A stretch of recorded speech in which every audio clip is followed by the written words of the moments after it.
Hello, everybody, and welcome to episode number 4 of Rodman's TV. My name is Nolan Rodman. I'm your host, and this is a very special guest we're having. This is Kristi Delovitch.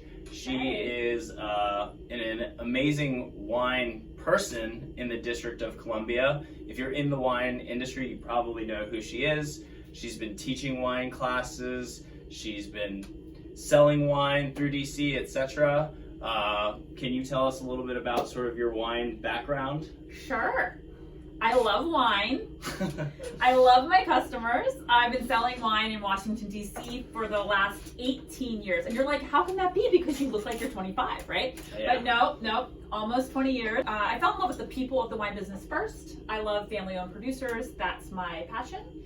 And then I fell in love with wine education because when I started, I knew nothing. Like, we didn't drink wine at our table growing up. I think that's a good point. Is like when you start out in the industry, it can be, or just in wine in general, when you start liking wine, it can be so overwhelming. Oh my gosh. That's sort of why we're trying to drive people to our channel here to learn more about it and to be like, oh. Because everyone starts at zero. Like, no one is born with wine knowledge, and it's such an intimidating, topic, but it really shouldn't be, because wine is just people and places. That's it. So I taught WSET, Wine Spirit Education Trust, which is the main accreditation for the business of wine. It's the program that feeds into the Master of Wine. And we have a great school here in DC called Capital Wine School. So when they opened... Capital Wine School is awesome. You have to check it out. We're gonna put a link here at the bottom of the screen for that. It's a great way to learn more about wine. Yeah. And also on that subject is... like, this wine is not something that you will learn overnight. This is like a lifelong journey. Okay, so today we're focusing on a specific theme. We were in northern Spain on our last episode. He was like right here on the last episode. Exactly. And today we're going to go into Rioja, which is just a bit south of... the orange zone right here. Yeah. Exactly. I think you can find, as a consumer, you can find really good value in Spain. And for me, as like a buyer and as somebody who curates a wine department, it's really important to be able to find value wines. And not just wines that are expensive and good, but wines that are, at that mid-tier price and delicious. Yeah. And I think that's really important and hard to find. Absolutely. I mean, Spain is amazing. The first thing I learned about Spain that really struck me, and a lot of times, like when you're early on in your wine drinking, it's a lot easier to drink wines that are either sweet or super fruity. So one of the first things I got really into was the middle part of Spain. It's all about all the sunshine. Spain gets more sunshine hours than anywhere else, than maybe Portugal.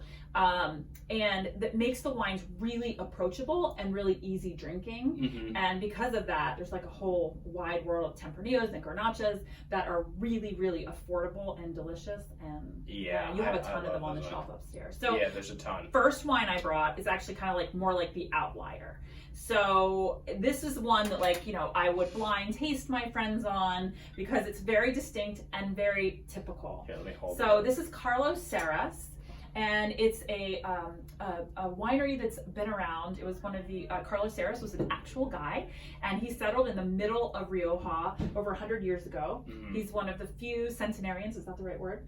Over 100 years in Rioja, one of the few wineries that have been there for that long. And this is a blend of Viura, which is the grape of the white grape of Rioja, and a little tiny bit of Tempranillo Blanco. And I was going to say, they're not making much white wine over there. They're not known for their white wine, but actually you can find really great value and really good white wine, in the $10 to $15 to $20 range there. So in terms of notes, I get a ton of honeydew on this, and a little bit of lime zest. Yeah. Do you get that? I do, definitely. And I do definitely get a nice, almost a little bit of a honey characteristic as well on the nose. Hazelnut too. Yeah. Yeah.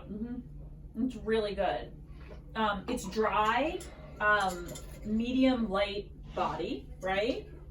God, that just goes down so medium acidity. nice. But I love that wine. It's got balance. It's got fruit character. It's got acidity. It's beautiful. It's a benchmark. Like, this is like a great example of what Rioja is. Yeah. And I always like benchmark wines, because benchmark wines are the wines that, like, we say everyone else in the world is doing things because they want to be like that wine region or wine, or the opposite then. But either way, it's like the standard bearer. Isn't that delicious? Yeah, so it's medium really acidity, but I really, so I love acidity. Yeah. Because acidity is refreshing. That's why we love, like, lemonade in the summer to just cool us down. And also, like, I'm not a great cook at all. I don't know if you know this. My husband does, like, all the cooking. But the way I help and contribute is that I bring a lot of great high acid wines home, which lift all the flavors in his dishes.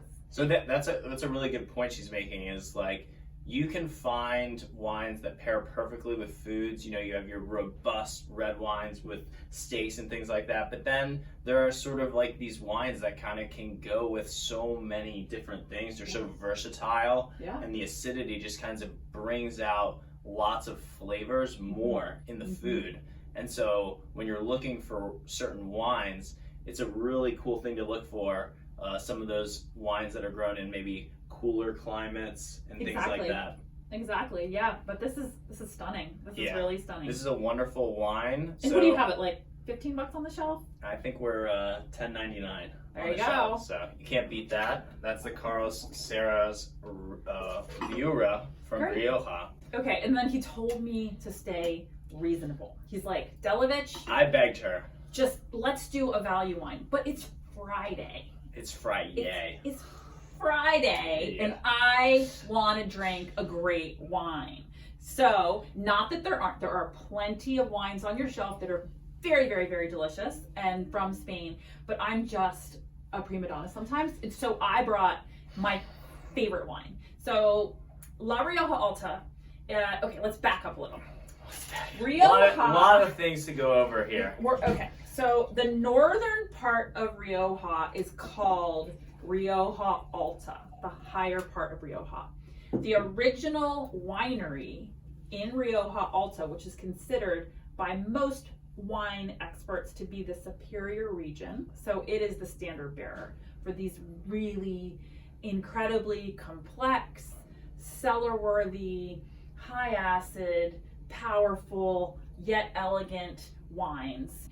Now, Nolan, why does it matter if a winery chooses to age their wine? What does that do to the wine? So that's a great question. And so basically when a winery chooses to age their wine in barrel, so in Spain and Rioja, she was saying that there is a law saying if you have a Reserva, for example, which is what this is, it has to spend a minimum of X amount of time, I believe 24 months in barrel.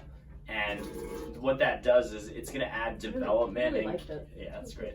It's going to add character and development to the wine, and it's going to kind of mature the wine slowly. It just creates more flavor and kind of a deeper profile in the wine. So anyway, when they're aging the wine in these American oak barrels, there's an exchange, and with that exchange, some of the primary fruit goes away. Some of the fresh fruit character.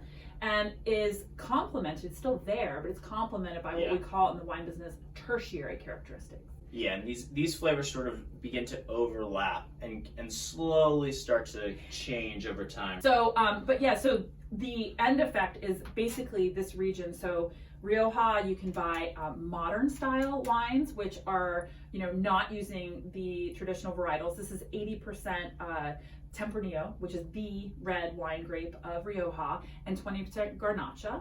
Okay, and then there's also Mozzuelo, but we don't have any of that in here. Yep. And the cool thing about this style, the old style, is you're using those traditional grapes, and then the process of minimum aging that we were describing by law, and you end up getting this really incredible wine. So basically, when you're looking, your cheat sheet would be for old school Rioja, Crianza, or Joven, which is young, Crianza, Reserva, and Gran Reserva. And for this particular winery, they don't make a Joven. They start with Alberti, Vigna Alberti, which is a Reserva. that is one of my favorite wines. We're out of It's stock. under $25 on the shelf, and it literally tastes like you're drinking one of the best bottles of wine you've ever tasted. And So then- this wine definitely has a lot of complexity to it, and I get a ton of what we were talking about, those kind of like tertiary flavors, that leather, that kind of wood, some spice, and I can get the red fruit in there too. That was definitely like once a very vibrant character, but it's kind of sort of turned into this more just like aged, mature. Okay, so wow, yum. Those are those two wines, and Kristi, being the extra girl she is, did bring a special treat for us to do. So let's go ahead and get started. I brought a Perone. Okay, so can you explain sort of what this is? So chocolate was originally just table wine, and it's used, in the Basque region for common celebrations and just getting together with family and friends. And a Perone is a vessel, a glass vessel like this with a cork that goes in the top. Oh, not that cork, another cork, the other cork. And I swear we haven't had that much yet. We really haven't had anything. Oh my gosh, imagine! Like, woo! So the idea is it's a communal way of drinking a casual wine to be enjoyed with family and friends. So the idea is like you drink your bit. Now, this is COVID safe. First of all, we've both been vaccinated. Second of all, you're not actually touching the spout to your mouth. Okay, the idea is you start close to your mouth, and oh my god, I'll probably just like drip it all to just a towel. Yeah. Okay. I don't. So but you brought this. I did. Because this shows wine does not have to be serious to be authentic. I agree. This is you bring this out somewhere to a friend's house or Anywhere. a gathering, and the fun gets ignited right like away. that. And generally, wines like this that are have a little teeny spritz, and they're really just like really light and fun. bright. This one's and 10.5% alcohol. Yeah, so low alcohol. So I'm just gonna go ahead and do it. So you're gonna go. Do you know how to do this?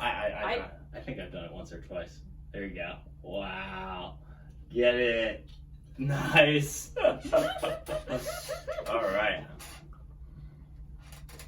Woo! So this is Friday morning. Mm-hmm. Oh, good job. That's awesome, Nolan. But it's just a really, really fun thing, especially with the seriousness of everything we've all been going through for the last year. Just like this little vessel is like $20, and beautiful wine like this is around $20, and it just brings all the fun. So, guys, thank you so much for checking out our tasting today with Kristi Delovitch. Make sure you hit the like button on this video and subscribe to our channel if you're not already. We're going to be doing a ton more tasting and a ton more fun stuff coming up soon. Thank you. Higher, higher, higher, higher, higher. That's awesome. I mean, we don't even need. Oh, you spit? Well, you said I got stuff to do.